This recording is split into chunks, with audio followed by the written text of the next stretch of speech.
You are not welcome here. Leave now. This is your last warning. Disobey and there will be consequences.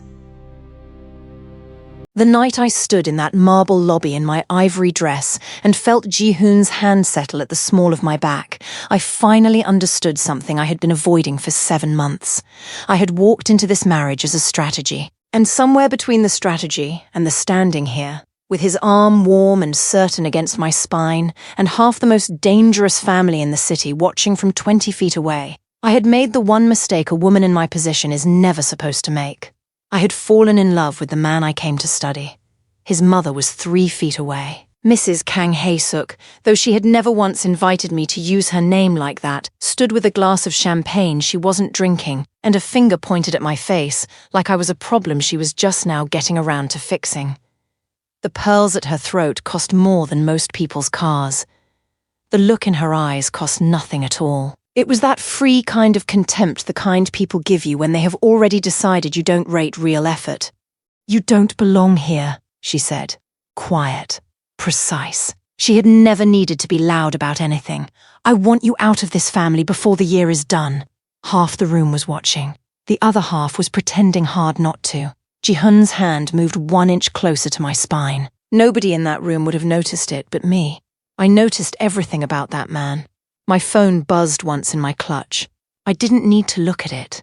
I already knew who it was, my Lieutenant Marcus, and I already knew what the message said. Overnight report on the Kang family's Eastern Dock operations.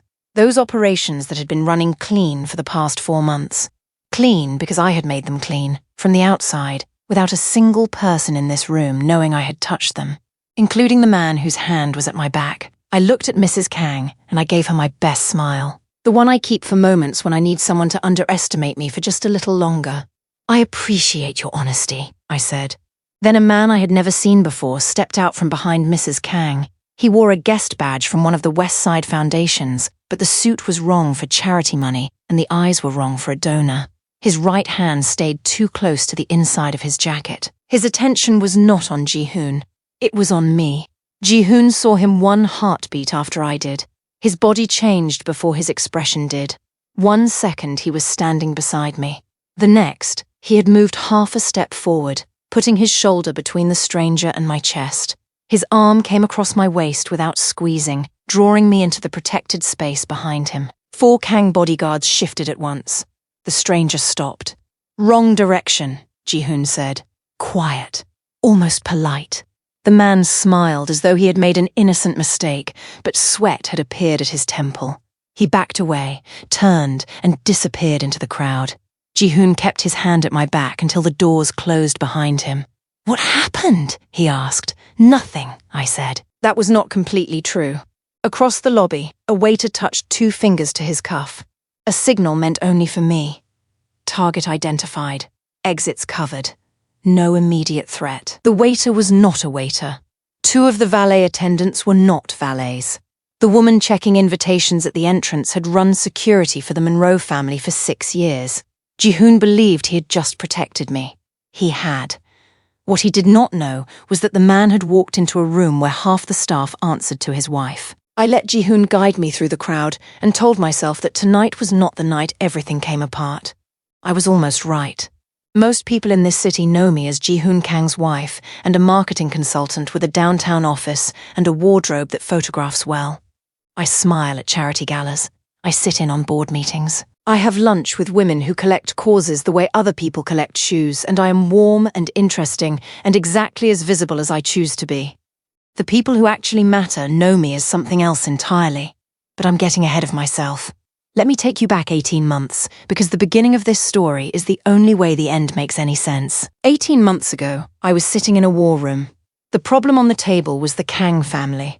Their eastern expansion had reached Monroe territory, and open conflict would damage both sides.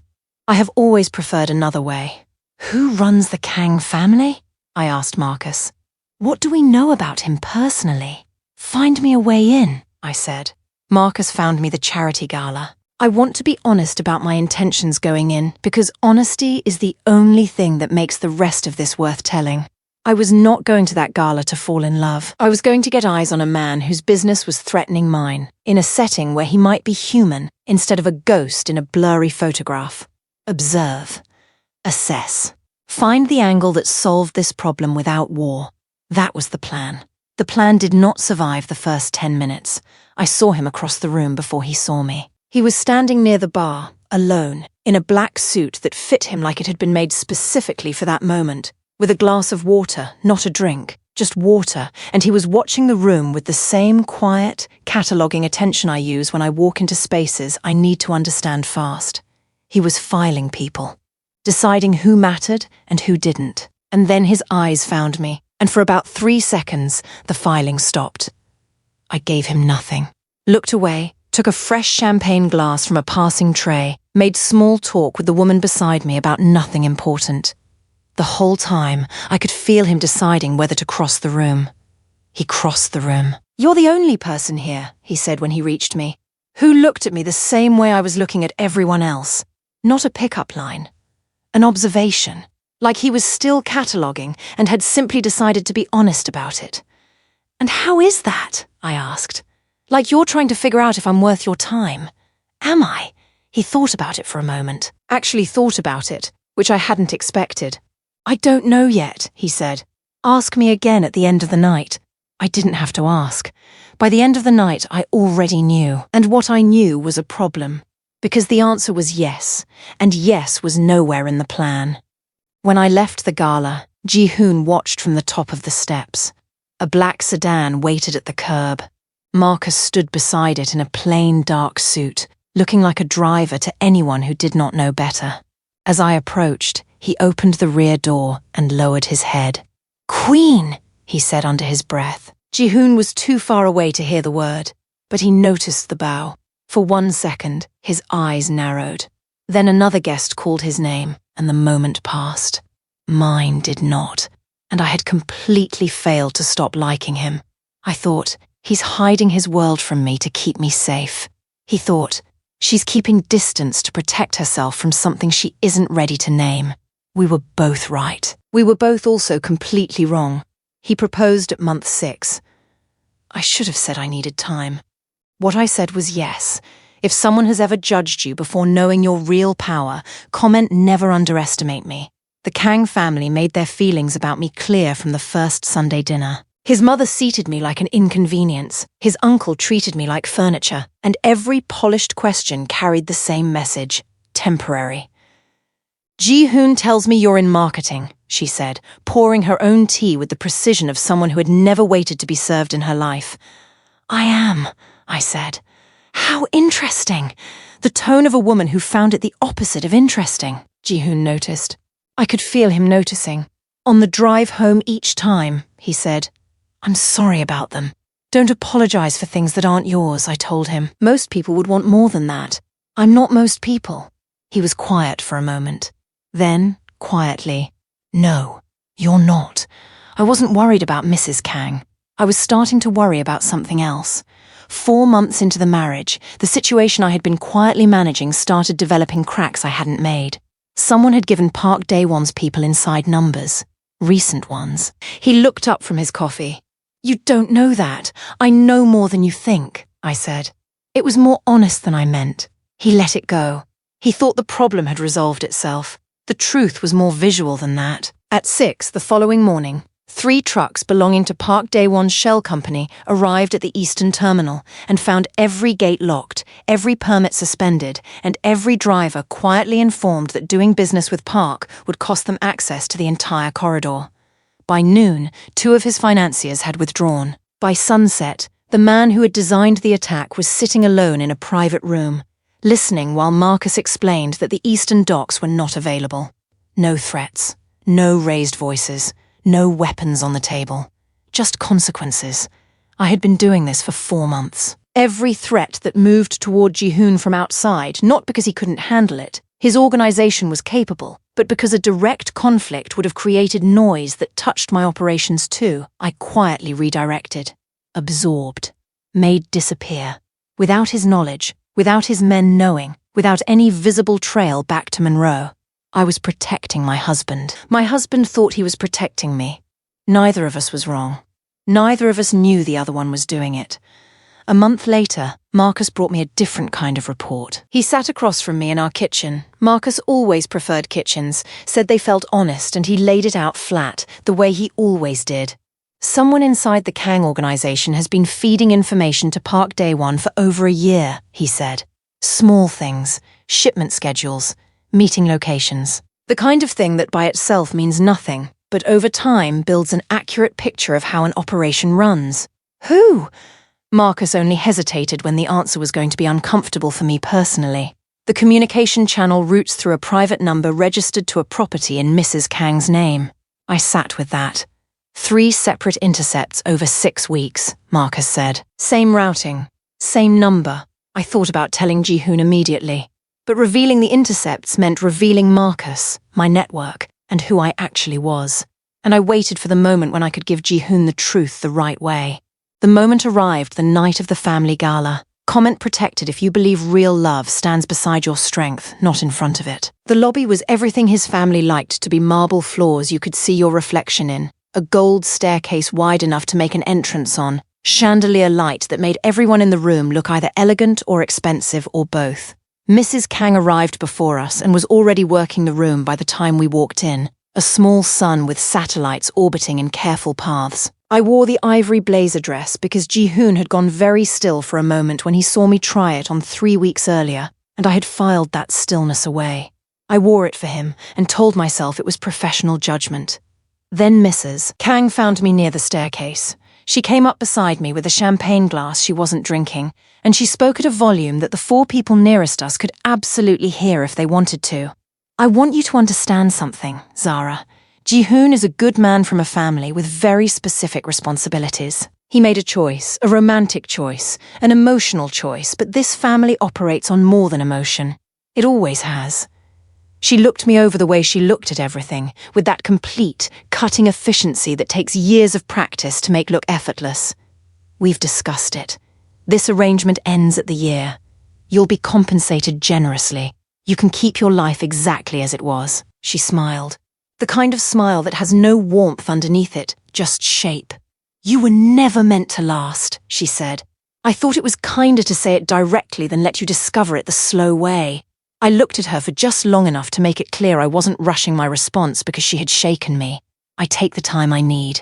Thank you for being direct, I said. I thought you'd appreciate it, she said. You seem practical. A man behind her laughed. Park Dae-won. I had seen him in surveillance photographs, but photographs had failed to capture the satisfaction in his face when he believed he had finally reached the center of an enemy's family. He was dressed like a guest, flanked by 2 men wearing catering credentials that had been printed less than 3 hours earlier. Mrs. Kang turned toward him, and the smallest flash of alarm crossed her expression. He was not supposed to approach me. That told me everything. Mrs. Kang, Park said to me, using the name as if it were temporary. Your mother-in-law and I were just discussing how unfortunate misunderstandings can become when outsiders enter old family business. One of his men moved to my left. The other shifted behind me. Not close enough to touch, close enough to suggest they could. The ballroom noise thinned around us. Guests sensed danger even when they could not name it. I kept my chin level. Park smiled. Perhaps we should speak somewhere quieter. No, Ji-hoon said. He came through the crowd fast. Not running. Men like Ji-hoon did not need to run to make a room move. He stepped directly between Park and me, turning his body so completely toward the threat that his back became a wall in front of my chest. One arm extended across Park's path. His other hand found mine behind him and closed around it. The entire Kang security detail moved at once. 4 guards blocked the staircase. 2 sealed the ballroom doors. Another pair formed a line behind me. But Ji-hoon did not look back to check whether they had obeyed. He knew they had. You entered my family event under false credentials, he said to Park. You placed men around my wife. Now you are going to leave before I decide that walking out is more courtesy than you deserve. Park's smile faded. You would risk a public scene for her? Ji-hoon's hand tightened around mine. I would risk everything in this room for her. The sentence landed harder than a shout. Mrs. Kang went still. So did I, because he still did not know who I was. Park glanced toward the doors, calculating. Then he looked at me over Ji-hoon's shoulder. That was his second mistake. I met his eyes. Behind him, the head waiter removed his white gloves. At the far wall, the violinist set down her bow. Two guests near the balcony stepped away from their companions and turned toward Park's men, Monroe operatives. Park saw them one by one. The confidence left his face before Ji-hoon understood why. Marcus appeared beside the ballroom entrance, dressed in formal black, his hands empty, his expression almost bored. "Mr. Park," he said, "your car is waiting." Ji-hoon looked from Marcus to the staff around the room, then back at me. For the first time since I had known him, I saw genuine uncertainty cross his face. Park did not argue. He left with his men between two lines of security Kang guards on one side, Monroe operatives on the other. The guests did not understand what they had witnessed. Ji-hoon understood only that the room had answered to me. His arm came around my waist and settled at my side with the kind of quiet certainty that was not a performance. It was a decision. He looked at his mother with an expression I had never seen from him before. The same stillness he used with everyone, but with something in it now. An edge. "We're going into the ballroom," he said to her. Not a question. Mrs. Kang's smile went somewhere I couldn't follow. Ji-hoon walked me through the crowd without another word, and we didn't stop until we were in the far corner of the ballroom by the tall windows with the whole lit skyline behind the glass. And then he turned to me, and his expression had too many layers in it to name quickly. "I heard her," he said. "I know," I said. "Zara, I'm fine, Ji-hoon. Don't apologize." "I'm not going to apologize," he said. "I'm going to tell you something." He looked at me directly, the way he always did when something mattered. "Tonight, when we get home, there are things about who I am that I should have told you months ago, and I kept deciding you needed protection instead of truth. That was wrong, and I'm going to fix it tonight." My chest did something I did not have permission for. "Okay," I said. I did not tell him that I already knew. Not yet. Not here. We got home at 11:30. I changed into a sweater and socks, the version of myself that only existed inside those four walls, and came to the living room to find Ji-hoon at the window, jacket off, still in his dress shirt, looking at the city below with the expression of a man who has made a decision and is done second-guessing it. He told me, not all of it that would have taken more than one night, but the shape of it. The Kang family's real operations. His father's legacy, the territory, the organization, the careful double life he had been maintaining for 4 years since the old man had his stroke and left Ji-hoon the full weight of it. He told it with the same directness he used for everything, no drama, no performance, just the real thing laid flat between us. When he was done, I was quiet for a moment. "Say something," he said. "I know," I said. The room changed. The quality of the air changed. He looked at me like he was looking at something he thought he understood and has just discovered he doesn't. "What do you mean, you know?" "I know who you are. I've known since before the gala, before you proposed." I held his eyes. "I knew before we met." I watched him put it together. He was fast. I had always known he was fast, and I could see the exact moment he arrived at where this was going, because his face went very still. "Who are you?" he said. Not angry. Asking like the answer was something he actually needed. Before I answered, the security panel beside the front door chimed. Ji-hoon looked toward it. The private elevator had been placed in secure mode. Only 2 people were supposed to have authority to do that, Ji-hoon and the head of Kang Security. Neither had touched the system. The city below our windows changed. 1 black sedan stopped across the street. Then another. Then 4 more, arriving without noise and taking positions that covered every entrance to the building. Ji-hoon walked to the glass. Men and women stepped out in dark, formal clothes. Some he had seen at the gala as staff. Others he had passed in restaurants, office lobbies, and parking garages without looking twice. Marcus emerged from the first car and looked up toward our apartment. Ji-hoon's phone rang. His security chief spoke for less than 10 seconds. Ji-hoon listened, then lowered the phone. "They have control of the exterior cameras," he said. "They have shared access," I corrected. "Your systems are still yours." He turned toward me. "My name is Zara Monroe," I said. "My family has operated in this city for 11 years. We run the Eastern Corridor, 3 legitimate companies on the surface and everything that matters underneath. You've been moving into our territory for the past 18 months. I paused. I went to the gala to find a way to stop it without starting a war. Silence. And then, I said, I didn't find a way. Not the kind I was looking for. Because I met you, and I made a calculation error. I told myself that staying close was the best intelligence position. Close became. I stopped. Started again. Clues became something I didn't plan for, and I should have told you the truth sooner, and I didn't, and that was wrong. He stepped closer. Not threatening. Trying to close the gap between what he'd believed and what was true. You've had access to my operations for 7 months, he said, slowly. You've had access to everything. Yes! And you didn't use it to move against us. No. Then what did you use it for? 3 months ago, Park Dae-won moved on your port contract. I blocked the bid before it reached you. 2 months ago, he sent people to surveil your main warehouse. I misdirected them with bad information. Last month, he tried to buy one of your dock supervisors. I made sure the supervisor had a better offer waiting from a source that couldn't be traced to either of us.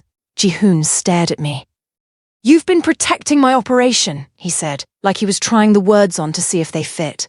I've been protecting both of ours. A direct conflict between Kang and Monroe would have cost both sides 6 months of damage and drawn exactly the kind of official attention that neither of us can afford. I didn't want that any more than you did. That's why you said yes, he said, very quietly. When I proposed, that's why I said yes the night you proposed. I held his eyes. It is not the only reason I've kept saying yes. He sat down on the couch like a man making a controlled landing, deliberate, not collapsed. He put his elbows on his knees and looked at the floor, and I let him have the moment because it was a big thing I had just handed him, and the least I could do was not fill the silence. After a while, he looked up. My mother, he said. She's the leak to Park Dae-won. Yes, you knew. For 3 months. I've been managing what she passes through the channel, making sure it's useless. I couldn't close it without explaining how I had the intercepts, and I couldn't explain the intercepts without explaining this first. I looked at him steadily. I was trying to find the right way to tell you who I was before I handed you something that was going to blow up your family. I took too long. That's on me. He was quiet for a long moment. You have recordings, he said. 3 separate intercepts. Clear audio. Her voice, the dates, the content, everything you'd need. Why didn't you use them yourself? Because it's your family, I said. It wasn't my place to detonate something in your house when you didn't know I was in the room. And because it belongs to you, I was only ever holding it until I could put it directly in your hands. The silence this time was different, softer somehow. How big is the Monroe operation? He said. Bigger than yours. Something moved in his expression. It might have been on another man. A smile. Of course it is, he said softly. We sat in that living room until nearly 3 in the morning. We did not solve everything that night. We weren't trying to. We went through it, all the beginning, the middle, all the cards we had each been holding, and there were more cards than either of us had expected. He told me things about the Kang organization I hadn't managed to find. I told him things about Monroe that I hadn't planned to share for another year at minimum. At some point around 2 in the morning, he laughed. Short, quiet, a real one. What? I said. I spent 7 months building walls between you and my world, he said. I was so careful. I was proud of how careful I was. You were careful, I said. That wasn't nothing. You were running a parallel protection operation out of my own house. I was. With intelligence assets I had no idea existed. Correct. He shook his head slowly. I had no idea. That was the point. He looked at me sideways. I can't figure out if I should be offended or impressed. Impressed is more accurate, I said. He laughed again, a real one this time, and something in that sound settled something in me that I hadn't fully realized was unsettled until right then. That was the moment I knew we were going to be okay. Not right away. Not without the hard conversation about his mother that still had to happen. But okay in the way that actually means something, when 2 people who have been carrying weight alone find out they never had to. Ji-hoon called the family meeting 2 days later. He handled the invitations himself. His mother. His uncle. 3 senior family advisors. The 2 lieutenants who sat on the inner council. He told them it was about the Park Dae-won situation, which it was just not in the way any of them expected.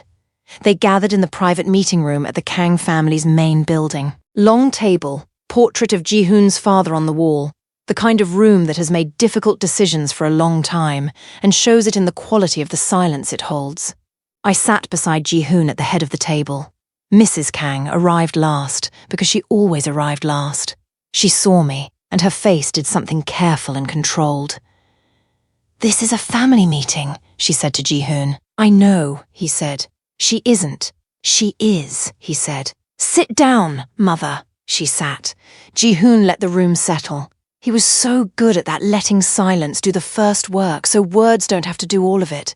Then he said, in the calm, direct way, he said everything that actually mattered. For 14 months, someone has been passing Kang operational information to Park Dae-won's organization. Schedule data, meeting locations, personnel movements. Slow enough that it didn't trigger immediate alerts. But over time, it gave Park Dae-won an accurate picture of how we operate and where our vulnerabilities are.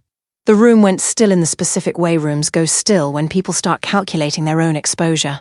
"I've traced the communication channel," Ji-hoon continued. "It routes through a private number registered to a property that belongs to this family." His uncle shifted. One of the advisors looked at the table. Mrs. Kang looked at Ji-hoon. "I have the intercepts," he said. "Dates, content, routing 3 documented exchanges. And I have audio." He looked at me. I set my phone on the table and pressed play. Mrs. Kang's voice came out of the speaker. Clear, unhurried, completely recognizable. She was describing a shipment location and a timing window.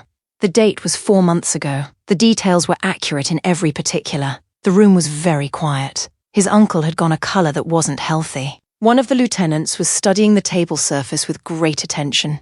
The advisor at the far end was looking at Ji-hoon with the careful expression of a man recalculating something important. Mrs. Kang looked at me, not at the phone, at me. I looked back. I had expected anger. What I got was more complicated than that, a recognition, I think. The moment when someone who has been playing a long game finally sees where the countermove was. "Ji-hoon," she started. "This woman has clearly—" "The third intercept," he said, and his voice had gone quiet in the way that is so much more serious than loud, "contains a discussion of my wife. You tell Park Dae-won's contact that she is the complication that needs to be removed before the family can consolidate. You suggest that removing her would be a useful pressure point against me." He paused. "Would you like me to play that one too?" Mrs. Kang said nothing. "You went to our enemy," Ji-hoon said. "You used family information to help him build leverage against us. You did it because you wanted to force a specific outcome in this family." He was still so quiet. That stillness that was so much heavier than volume. "I want to understand why. Because you were making a mistake." And for the first time, her voice had something raw in it. Something real. "You married a stranger, Ji-hoon. You brought someone into this house who you don't know, who you can't verify, who has access to everything we've built. I was trying to protect you." The room was very quiet. "So was I said. Every head turned. I didn't rush it. For the past 7 months, I have been managing the information leaving this room through that channel, making sure what reached Park Dae-won was inaccurate enough to be useless without being inaccurate enough to raise suspicion. I have personally run interference on 3 of Park Dae-won's moves against Kang operations, the port contract in March, the warehouse surveillance in April, the dock supervisor approach in May. I did all of it quietly, without attribution, and without Ji-hoon's knowledge, because I was not yet in a position to explain my capabilities without first explaining who I am. I let that settle. My name is Zara Monroe. My family operates the eastern corridor of this city. We have been here for 11 years. We have never moved against the Kang family's core interests, and we are not going to start. I looked at the room, the advisors, the lieutenants, the uncle, all of them reassembling their picture of the last 7 months in real time. What protected Ji-hoon's operation over the past 7 months also protected mine. Those were never 2 different things. The conference room doors opened. Marcus entered with 3 Monroe Division heads behind him. No one had called them in. They had been waiting because I had told them to wait until every lie in the room had been spoken aloud. Marcus placed a slim black tablet on the table. A live map appeared. Eastern warehouses, port routes, shell companies, Park Daewon's remaining accounts, and every communication line he still believed was private. Red lights vanished from the map one after another. Park's financing is frozen, Marcus said. His access to the docks is suspended. His 3 active crews have been ordered home. The order came from Mrs. Kang. Every head turned toward her, her face drained. I looked at Ji-hoon. Your Mother S channel is now feeding Park the message that the Kang family discovered him and chose not to retaliate provided he leaves the city before sunrise. You did all of that during this meeting? One lieutenant asked. No, I said. I arranged it before I came. That was the moment the room stopped seeing Ji-hoon's wife and started seeing the woman who had walked into enemy territory already holding the exits. The advisor at the end of the table, Mr. Choi, senior enough to have seen everything and quiet enough to have survived it, said slowly. The Monroe name. Yes, I said. He looked at Ji-hoon. Ji-hoon looked back with an expression that said, I know. I'm handling it. This family, Ji-hoon said, and now he did address the full room, spent 7 months trying to dismiss the woman who was quietly preventing our biggest vulnerability from becoming a crisis. The information leak that has threatened our operations for over a year came from inside this table. The interference that stopped 3 of our most dangerous exposure points came from my wife. He paused long enough for it to land completely. I want that on record. I want every person in this room to have that fact sitting clearly in their mind. He turned to his mother. You will step back from all operational information. Not reduced access. None. That is not a discussion, and it is not temporary. The quiet was absolute, and you will not raise the question of my wife's position in this family again, not inside this room, not outside it, not to anyone. That is also not a discussion. His uncle pushed back from the table. You cannot make that decision alone. If you remove your mother and bind this family to Monroe, 3 council seats will withdraw their support. The Southern Partnership will collapse. You could lose control of the organization. Ji-hoon did not even look at him. Then I lose it. The words were calm. That made them devastating. One of the advisors inhaled sharply. His Mother S face changed. Ji-hoon kept his eyes on the room. I will not lead an organization that survives by offering my wife to its enemies. Anyone whose loyalty depends on her removal can leave with my Mother S access privileges. Today, nobody moved. He had placed the Empire on one side of the table and me on the other. Then he had chosen without hesitation. Mrs. Kang looked at her son for a long moment. Something moved through her face, grief maybe, or a certain kind of pride being forced to make room for something it hadn't planned to accommodate. She had spent a long time being the most powerful person in rooms like this. She was meeting someone who had outplayed her months ago and had simply been waiting, patiently, for the right moment to show her hand. She nodded. Once. As precise as everything else she did. The meeting was over. The room cleared in stages. Some people left fast. A few stopped to speak to Ji-hoon in low voices, reassessing, repositioning, the way people do when the landscape has just shifted under them and they need to get their footing. Mr. Choi stopped beside me on his way to the door. The Monroe name carries weight in this city. Mrs. Kang, he said. It does, I agreed. More weight than this family understood. Most people's real weight is more than others understand, I said. That's usually on purpose. He considered that, nodded slightly, left. His uncle paused at the door, looked back at me, said nothing at all, left. Mrs. Kang was last. She stood, gathered herself with that impeccable, painful precision, and walked toward the door. She stopped beside me. She didn't quite look at me, past me, slightly, the way people look when they're saying something they haven't fully made their peace with yet, and they know it. I underestimated you, she said. Yes, I said. A pause. Ji-hoon has good instincts, she said. And the way she said it wasn't quite a compliment to me, and it wasn't quite a concession. It was something more complicated, a woman who loves her son enough to finally admit she was wrong about something in his life. I know, I said. So do you, usually? She left. Ji-hoon stood across the empty table from me, the recording still open on my phone between us, his father's portrait on the wall, the whole weight of the last hour settling into the quiet. Are you all right? He said. I'm fine, I said. That's not what I asked. I looked at him for a moment. At this man I had come to outmaneuver and had ended up standing next to in the hardest room I'd been in years.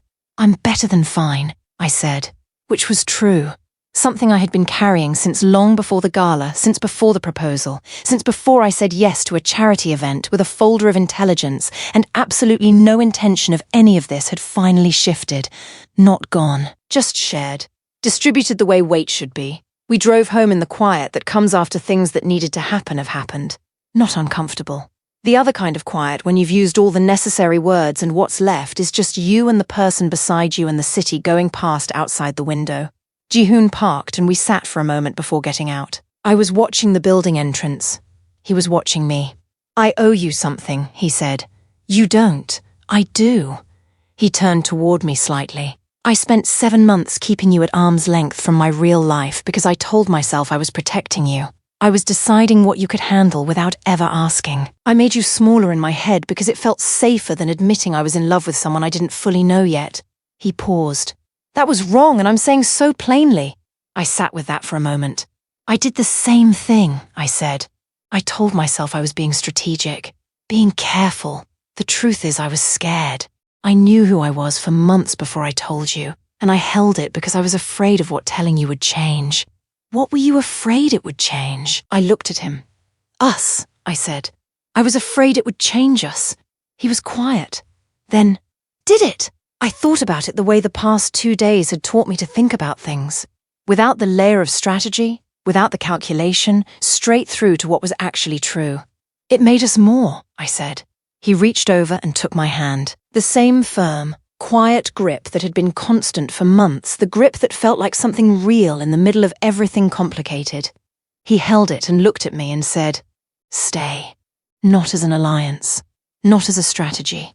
Not because our territories make sense together or because it's safer for both of us or any of the practical reasons that are also true." He held my eyes. "Stay because this is where you want to be. Because I'm who you want. Tell me that's true." I had walked into a charity gala 14 months ago with a folder, a plan, and zero intention of any of this. "It's true," I said. "Then that's enough," he said. "We'll figure out the rest."